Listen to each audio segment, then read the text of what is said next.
Alright, ladies and gentlemen, Fabs in the house.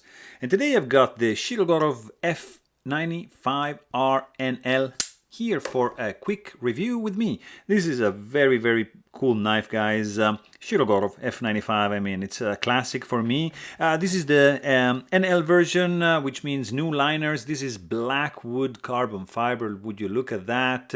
It's not a cheap one. This is gonna run you around $1,100 new. It's a beautiful blade, guys. Shirogorov F95R NL. 8.75 inch long overall length. This guy is sporting some of the best action in the industry because it's running on multi-row bearings, super smooth action, titanium frame lock, stainless steel insert, Blackwood carbon fiber inlays, 3D mill titanium pocket clip. It has some proprietary screws, let's call it that way. One of the best design flipper tab in the industry. Overall looks great, sounds like a Shiro. This is the sound of a Shirogorov knife, 100%.